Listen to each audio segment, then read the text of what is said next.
Olá pessoal, bom dia, boa tarde, boa noite. Vamos dar sequência então às nossas videoaulas aí da teoria do lazer, né?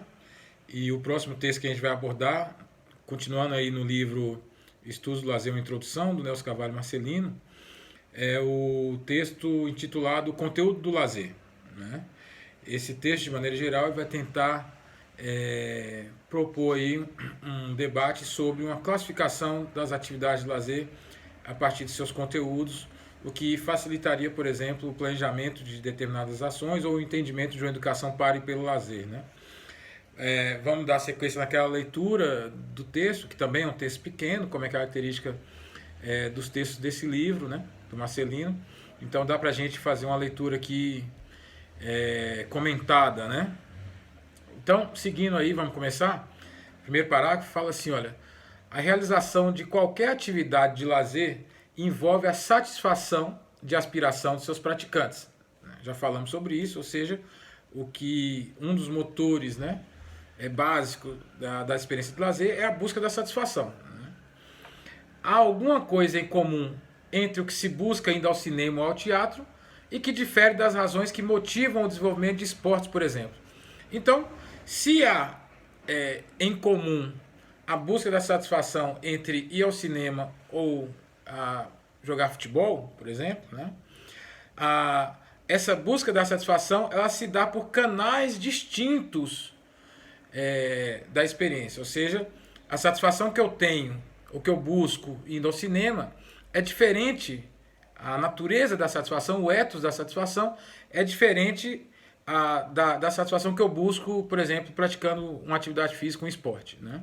Então, é necessário que a gente entenda que o conteúdo vai se dar por essa diferenciação de conteúdos distintos, né? Através da satisfação que se busca de maneira diferente, né? Então, enquanto no primeiro caso, no caso do cinema e do teatro, a satisfação estética pode ser considerada como critério orientador, no segundo caso, do futebol, via de regra prevalece o movimento ou o exercício físico. Então ele já faz a distinção, aí, por exemplo, de dois conteúdos a partir da natureza de cada experiência, né? A experiência estética, a satisfação estética, no caso do teatro e do cinema, e a satisfação provocada pela movimentação ou exercitação do corpo, né? Seguindo na leitura, segundo Dumazedier, Geoffroy Dumazedier, sociólogo francês, né? Já comentei sobre ele com vocês, né? Que na final da década de 50, década de 60, ele constrói uma base da teoria do lazer na França, né? Que vai ser, inclusive, a teoria do Dumazedier, ela vai ser a base dos estudos do lazer no Brasil, né, ali no início dos anos 80, quer dizer, com Luiz Otávio Camargo, que é um outro sociólogo brasileiro, o próprio Marcelino, eles acabam buscando como principal referência aí as obras do Dumazedier, né, escritas na França lá, nas décadas de 50 e 60, notadamente Sociologia Empírica do Lazer, que é a principal obra aí introdutória, né, dessa teoria, dessa sociologia do lazer. Então vamos lá. Segundo Dumazedier, é exatamente a distinção entre o que se busca de forma preponderante no desenvolvimento das várias atividades que abre a possibilidade para a classificação de seus conteúdos. Preste atenção numa palavra muito importante que é preponderante, ou seja,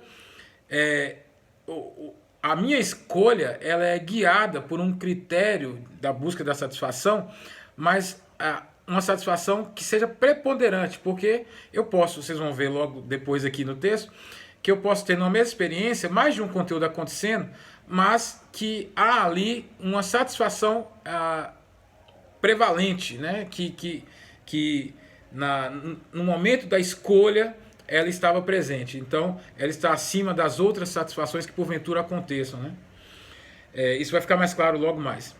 Embora os campos abrangidos sejam de difícil demarcação, a separação pode ser estabelecida em termos de predominância. Então, era o que eu estava falando, esse preponderante, essa predominância que vai possibilitar a classificação.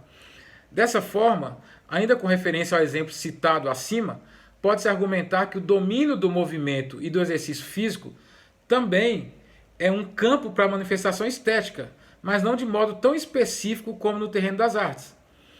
Os vários interesses que as aspirações pela prática do lazer envolvem formam um todo interligado e não constituído por partes estanques. A distinção só pode ser estabelecida em termos de predominância. Eu vou explicar isso com mais calma.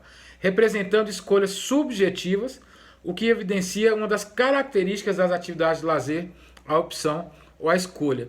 Então, o interesse predominante, ele é altamente subjetivo, porque ele é predominante para o sujeito que fez a escolha, fez a opção daquela atividade e ali, portanto, buscava a satisfação por via de um canal predominante. Seguindo a leitura, não há dúvidas de que as atividades de lazer devem procurar atender as pessoas no seu todo. Mas, para tanto, é necessário que essas mesmas pessoas conheçam os conteúdos que satisfaçam os vários interesses, sejam estimuladas a participar e recebam um mínimo de orientação que lhes permita a opção. Ou seja, a gente só vai poder escolher aquilo que a gente conhece. A opção, ela é condicionada ao conhecimento. Né? Algo só se transforma em opção para o sujeito se o sujeito tem conhecimento daquela experiência. Né? Então é preciso que esses conteúdos sejam educados para e pelos sujeitos. Né? Quer dizer, os sujeitos precisam ter conhecimento e acesso aos vários conteúdos, para que isso se transforme em escolha para ele. É o que eu chamo de aumentar o leque das escolhas. A gente só consegue aumentar o leque das opções se a gente tem conhecimento dessas experiências. Né? Em outras palavras, a escolha, a opção, está diretamente ligada ao conhecimento das alternativas que o lazer oferece. É o que eu acabei de falar. Né? Por esse motivo, é importante a distinção das áreas abrangidas pelos conteúdos do lazer. E aí ele vai começar então a traçar essa classificação. A classificação mais aceita é a que distingue 6 áreas fundamentais: os interesses artísticos, os intelectuais, os físicos, os manuais, os turísticos e os sociais. A gente vai acrescentar aí, esse livro foi escrito na década de 80, né? A gente vai acrescentar aí um outro interesse que na atualidade é bastante aceito, chamados interesses virtuais do lazer, né? Ligado ao campo das redes sociais, da internet, enfim, dos jogos eletrônicos, toda essa opção da virtualidade que ocupa boa parte do tempo disponível das pessoas. Então, a gente trabalha com um campo de 7 interesses, não 6 como está aqui colocado no livro. Ele vai falar de cada um desses interesses aí, tá? Começando, então. O campo de domínio dos interesses artísticos é o imaginário, as imagens, emoções e sentimentos. Seu conteúdo é estético e configura a busca da beleza e do encantamento. Abrangem todas as manifestações artísticas. Então, quando a gente fala conteúdo artístico do lazer, a gente está falando aquelas escolhas, aquelas opções em que o sujeito busca a satisfação a partir da fantasia, da imaginação, da estética, da forma, né, do encantamento. E então ele vai buscar isso nas manifestações artísticas, cinema, teatro, música, artes plásticas, desenho, enfim, todo esse campo aí das artes. Já nos interesses intelectuais, o que se busca é o contato com o real, as informações objetivas e as explicações racionais. A ênfase é dada ao conhecimento vivido e experimentado. A participação em cursos ou a leitura são exemplos. Então, o interesse intelectual do lazer está voltado à busca do conhecimento, né? A tudo aquilo que o sujeito faz para conhecer algo que ele não conhecia, né? Então, participar de cursos, oficinas, assistir palestras, ler livros, jornais, enfim, a busca do conhecimento caracteriza então os interesses intelectuais do lazer. Por sua vez, as práticas esportivas, os passeios, a pesca, a ginástica e todas as atividades onde prevalece o movimento ou o exercício físico, incluindo as diversas modalidades esportivas, constituem o campo dos interesses físicos. Esse é aquele interesse mais voltado para a natureza da nossa formação, né, no campo da educação física, que é a satisfação provocada pela exercitação, pelo movimento do corpo ou pela assistência, né? Não necessariamente o interesse físico esportivo se dá só na prática, mas eu posso, por exemplo, assistir a uma partida de futebol também se configura como interesse físico esportivo no lazer, né? Então todo esse quadro que abrange aí as práticas físicas e corporais, quando se configuram como opções para os sujeitos no seu tempo disponível, está ligado então aos interesses ou aos conteúdos físicos e esportivos do lazer. Seguindo, o que delimita os interesses manuais é a capacidade de manipulação, quer para transformar objetos ou materiais, por exemplo, o artesanato e o bricolagem, quer para lidar com a natureza, como no caso da jardinagem e o cuidado com os animais. Culinária também seria um outro exemplo interessante. Então, o interesse manual do lazer está ligado à satisfação provocada pela manipulação dos objetos, né? Seguindo, a quebra da rotina temporal e espacial pela busca de novas paisagens, de novas pessoas e costumes, é a aspiração mais presente nos interesses turísticos. Os passeios e as viagens constituem exemplos. Então, quando as pessoas optam no seu tempo disponível em conhecer lugares novos ou costumes, né, via de regra isso se dá pelos passeios ou pelas viagens, né, isso se configura então como interesse turístico do lazer. Quando se procura fundamentalmente o relacionamento, os contatos face a face, o convívio social, manifestam-se os interesses sociais no lazer. Exemplos específicos são os bailes, os bares e cafés servindo de pontos de encontro, frequência associações, as festas, churrascos, enfim, todo esse movimento que se caracteriza como encontro dos sujeitos, né? Como possibilidade de encontro dos contatos entre as pessoas, né? Sair com os amigos, enfim, e isso está ligado ao interesse social no lazer. Tendo em vista os conteúdos do lazer, o ideal seria que cada pessoa praticasse atividades que abrangessem os vários grupos de interesse, procurando dessa forma exercitar no tempo disponível o corpo, a imaginação, o raciocínio, a habilidade manual, o contato com outros costumes e o relacionamento social, quando, onde, com quem e da maneira que quisesse.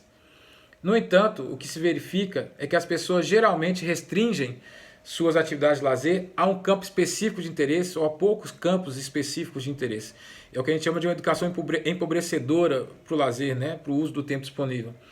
E geralmente essas pessoas restringem, né, essas experiências de lazer não por opção, mas por não terem tomado contato ou não terem conhecimento desses outros conteúdos.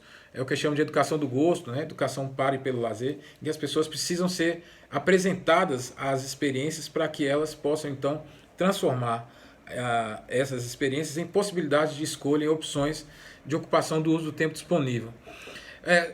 O texto acaba aqui, mas eu queria só fazer uma consideração que é relevante, né, sobre aquela possibilidade da classificação do interesse ser determinada pelo interesse predominante ou pela preponderância do interesse, né? O que eu quero dizer com isso? Numa mesma experiência, eu posso ter mais de um conteúdo aí sendo alocado, né, no desenvolvimento da atividade. Aí eu vou dar um exemplo, né? Eu viajei para o Rio de Janeiro para assistir o show de uma banda que eu gosto muito, que é o Postmodern Jukebox, né? Então eu me programei para ir lá na turnê que fizeram no Brasil, no Rio de Janeiro. Eu fui lá, comprei o ingresso, enfim. E aí, outros amigos aqui de Montes Claros também que tinham interesse nesse show, também a gente se mobilizou, a gente formou um grupo para ir, e ficamos hospedados numa parte hotel, enfim. E nessa parte hotel, então, a gente foi 3 dias antes do show, né? E nesses dias que antecederam ao show, a gente fez aí, por exemplo, várias atividades, né? Eu vou falar da minha rotina. Então eu acordava, dava uma caminhada na praia, nadava um pouquinho, voltava, comprava um jornal ali na banca próxima à parte hotel, dava uma lida no jornal. No final da tarde sentava com os amigos ali para tomar um chopp, bater um papo, enfim. Até que teve a experiência do show, né? A gente foi pro show, curtiu o show, foi super bacana. Por que eu estou dizendo? E faltou uma, né? Então, numa parte hotel também, ali, no começo da noite, eu sempre gosto de cozinhar, né? De mexer com cozinha, então eu ia ali e fazia umas massas, então preparava umas massas e tal, pra gente comer com um bom vinho ali e ficar conversando. Bom, vamos lá, vamos pensar nessa experiência que eu tive aí, né? Então, quando eu acordava, a viagem para o Rio de Janeiro, turístico, quando eu acordava ali, fazia uma corrida e nadava na praia, físico esportivo. Quando eu comprava o jornal ali na banca e lia intelectual. Quando saía com os amigos ali para tomar uma cerveja, bater papo social. Depois preparar ali as massas e tal, manual. Depois o show artístico. Bom, acho que não faltou nenhum, né? Então, veja bem, como é que vocês classificariam essa experiência de lazer para mim?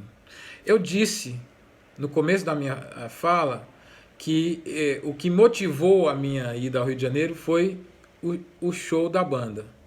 Então, esse pode ser entendido como interesse predominante. Lembra que eu falei que é subjetivo? Então,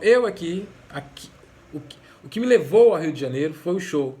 Né? Então, e eu disse isso na minha fala, né? Então, o interesse predominante aí, essa experiência de lazer seria classificada como artística, porque o motor da minha escolha, né, que fez eu optar em ir para o Rio de Janeiro e tudo isso ter acontecido, foi o meu interesse em assistir ao show da banda Postmodern Jukebox. Mas veja bem, vou dar outro exemplo.